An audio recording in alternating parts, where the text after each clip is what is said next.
and the executive assistants. And I often say this, in a company, the CEO is the head of the company, but the executive assistant is the neck, and the neck decides what the head is looking at. So if he or she has heard you speak, for example, at the Executive Assistants Association of Silicon Valley, and they think you're good, are they going to make sure that your boss knows about you? Their boss knows about you, yes or no? Yes. Right. So maybe it's not your direct client, maybe it's a center of influence. Does that make sense? Right. So, does everybody have this filled out for them? Have you written down the answers? Anybody still need this slide up? No. Good. Next. Here's where, so the first question is, who are they? The second question is, so where do I find these people? Where do I find them? And one thing I've often said, if everybody is sitting in a room and they're watching a rock concert and you want to get their attention, the way you don't do it is to stand behind the audience and wave your hands and go, hey, just stop watching the guy on stage for a second, pay attention to me, right? You might get a few people, but you're going to have to yell really loud, aren't you? Right? What you want to do is make sure that you're where their eyes are already at. Right? If you notice a lot of the concerts, they're sponsored by, and what's right behind the musicians, right behind the drums? Banners with the logos of the sponsors. You have to see them. Does that make sense? So where are they looking? So here's how you figure it. What do they read? What do they watch? What do they listen to? Right? What hobbies do they have? What causes do they support? Where do they hang out? Clubs, groups, whatever. Does that make sense? You want to make sure you go where they're going. So, for example, if you were marketing with this gentleman at the relocation service, one thing I said is, let's find out what HR people look at online. Do you know that human resource directors love it? It's the weirdest thing. I never thought that was an exciting job. Human resource directors tend to be passionate about human resource. And there's all these blogs and websites and videos. So he started contacting me and said, can I do guest blogging for you? I'd like to write one of your blogs for this week and make sure that all of a sudden his posts are on a blog that's getting 30 to 40,000 unique visitors a month, all of whom are in the human resource space. Would that be pretty useful for a guy like that, yes or no? Yeah. Right? Because he's marketing where the eyeballs already are. Right? If you're thinking of going to a networking group, one of the biggest problems is people go to networking groups where there's other people like who? But you might not be your client. Right? Like his client, for example, he's not here in the Silicon Valley, he's in another part of the country. But if he was here, would it be useful for him to go to events that are put on by the Executive Assistants Association of Silicon Valley, yes or no? Yeah. Sure it would be. None of the people do what he does, but they're all his clients. So where are you hanging out? Are you hanging out with people like you, or are you hanging out with people who need you? Make sense?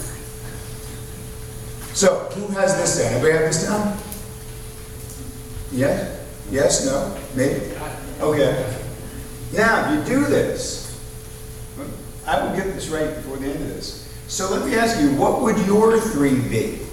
If you were going to, let's say you put this on the bottom of one of your web pages, 3 little articles that you wrote with a sign, right? So that people can see this and then they go, oh, I want to read what's next to it. Without telling me your business, I guess if we could, I'd like a little participation. We're just going to make sure we do this without telling me your business. Who could tell me like one idea that comes to mind, something they would write or a value proposition they would create out of this? Anybody? Yeah.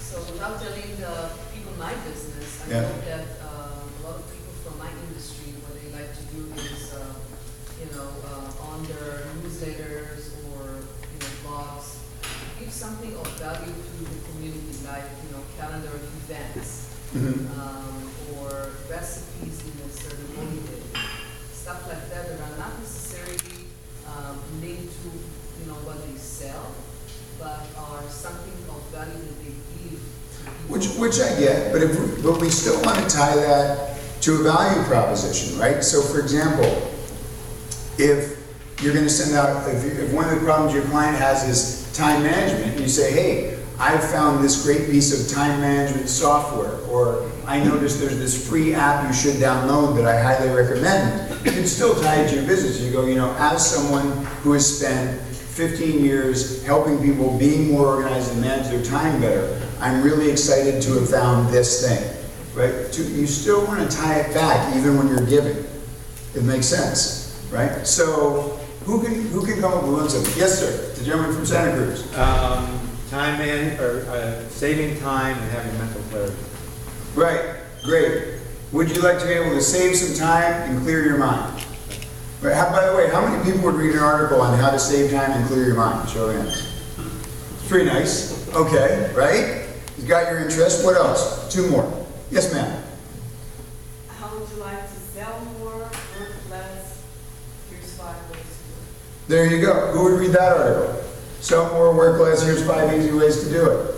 Right? Now she's got your attention. By the way, if you got something like that, would you maybe want to subscribe to her blog? Yes or no?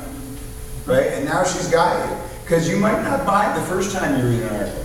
You might not buy the second, third, or fourth time. But all of a sudden, she's going to put something up, you're going to be having a problem, and you're going to go, you know what? I really need to call her. Right? One more. One last one. Someone else. One last one. Yes, sir. I've seen you smiling the whole time. What's yours? Yeah, here's 3 ways to build more rapport with your client. Beautiful. 3 ways to build more rapport with your clients. Create a true connection. Who would read that? Right? Or if he said to you, if that was one of his things, he goes, well, I do 3 things for my clients. A, B, and C. And C is how to build more rapport. Who would say, oh, I'd like to learn more about that? Right? Because now all of a sudden he's addressing you, your needs, your likes, your challenges. I'm interested. Is there anyone here who, now that we've gone through this exercise, has a slightly different core buyer than they thought they did? Oh, look at that. So about 10% of the room actually has a different client than they thought they had. Is there, who here, based on what I've just said, sees something in their marketing that needs to change right now? Whether it's the distance, the time. Interesting. Wow, that's about, wait, hands up? That's about half the room. Okay. Am I done? How much time do I have?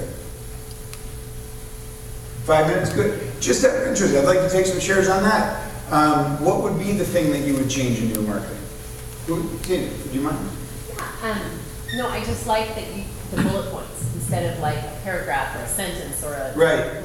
You're catching them with just 3 or 4 words at a time. Right. Bam, bam, bam. This is why you should read that. Yes. Right? And notice it's visual and it's colorful too. You notice these are different fonts, different colors, different backgrounds, right? Yes, Todd. I generally work with sharing the information I share with my clients for their benefit. Right. And I'm realizing how I could share that information not only for their benefit, but for the people they are interacting with. Exactly. So I love this. This is true. Because you want to pre-frame them to give you referrals. So real quick, I want to do this one last piece since we only have 5 minutes. Now, I've given you something, a lot of you said, man, I really need to make a change. I told you that in 15 years, the least result I've ever seen from making these changes is a doubling of the effectiveness of your marketers. And I'm telling you, that almost never happens. It's usually triple or quadruple at least. Right? Again, would you see why that is? Yeah. But a lot of people try this and fail, not just in this, but in other aspects of their business. So really quickly, I want to give you some action items today. There's 5 reasons most people fail when they try to implement something new in their business. Here's how to make sure you don't. Are you ready? Yeah. Okay, great. So number 1, under G, right? Goals. I can't tell you how many people I say, great, so now you know what you want to do. What are your goals? And they say, I want my business to be better. And you're like, better is an adjective. Better is an adjective. It is not a goal, right? I want, within the next 3 months, to have created 4 marketing pieces that are at least 3 times more effective than the ones that I have now. That's a goal, right? So what are your actual goals? And my suggestion to you is, make your long-term goal, where would I like to be in a year? And then working backwards from that, make what are called your 60-day goals. So what am I going to do in the next 3 months to start the momentum that will make sure that by the end of the year, I'm where I want to be? You all get that? Second, for P, write down plan. I do get some people that have goals. They go, oh, I want to double my revenue this year. And I go, how are you gonna do that? And they go, work harder. And I'm like, that also is not a plan. And it's not even the best way to go about it, because usually when you work harder, you wear yourself out, you burn out, and you quit. No, you want to have an actual plan. Okay, what I'm going to do is I'm going to do some keyword research, find out what my clients are looking for, skew my marketing towards that. Within 2 months, I want to have either learned how to or hired someone who knows how to. Market me on LinkedIn and Facebook so that I can get some leads from sources I'm not getting leads from. I also want to do X. See, do you see the difference when you have a real plan? Right. Now I want to work harder, right? Here's my goals, here's them again. Third, for T, write down timeline. Now this is where I'll tell you, I guarantee you almost everybody in this room is overdoing it. You know, I tend to work with a lot of people who are achievers. Achievers have a certain mentality, right? The type of people that start small businesses and come to networking groups are a different breed. They want to do more than the average person, and they want more out of life than the average person. So the thing is, they tend to overload themselves. And I might say to someone, so what do you want to get done this week? And someone might send me their calendar. I'll go, this is a month's worth of stuff. Yeah. You've put 30 days worth of stuff into 5 days. It is not going to happen. And then when they don't do it, they beat up on themselves. So here's how you set a timeline. Just jot this down in your notes. It has to be short enough to create a sense of urgency, right? Because, oh, I'll do it sometime this year. Well, let me tell you something. 11:59 on December 31st is still sometime this year. So it does have to be short enough that you don't just put it off. But it has to be long enough to take into account the fact that you're human, that you do need to sleep, that you do need to eat. And you know what? Time with your family, or to walk in the park, or go to a movie is essential for your business, because that's the time when you regenerate and you relax, and it makes it so that when you're actually working, you're rested and focused, not stressed out and burnout. Does that make sense? Third, or fourth, get an accountability partner. That's the other problem. Most people don't have someone to be accountable to. Now, your accountability partner, there's two people it shouldn't be. It most likely shouldn't be your spouse, and it shouldn't be your business partner. And I'll tell you why. You want an accountability partner that has no vested interest in your results other than wanting to see you do better and have a better business in life. Because unconsciously, it's really easy to say, if your business partner, maybe you are having a little bit lazy, and your accountability partner does their job and they hold your feet to the fire. And you go, well, of course you say that, because if I do what you want me to do, then the whole company makes money, which means your paycheck's bigger. And even if you like the person and you really don't think they're that type of person, you unconsciously could think that, true? Same with a spouse. If your spouse calls you on your BS and then you have to walk into the bedroom and sleep next to them that night, that could be a problem. So you want someone who you trust and like, but who's objective, and their only interest in holding you accountable is helping you. And last but not least, under M, put down mentor. Mentor.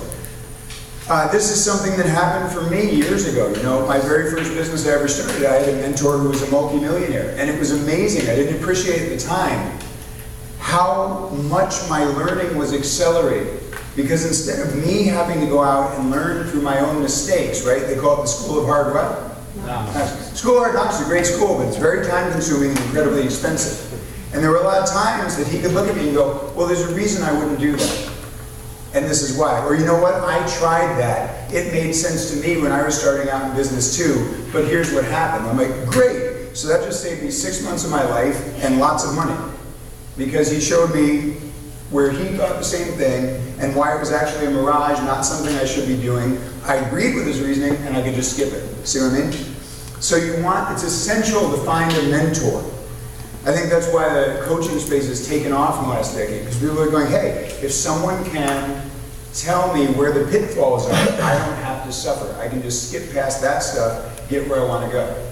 So if you do these 5 things, goals, plan, timeline, right after we're done here, take some time today, set your goals, create a real plan, set a timeline, figure out who you'd like your accountability partner to be and call them.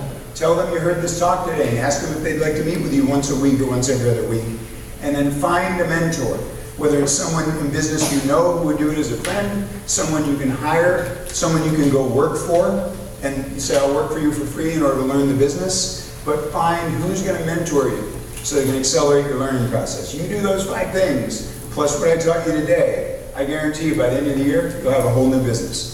Would you all agree, yes or no? Yes. Good. So I see that we're finishing up. I want to thank you for your time today. I'll be around if you want to ask me some questions after. Gang, thanks very much for spending some time with me.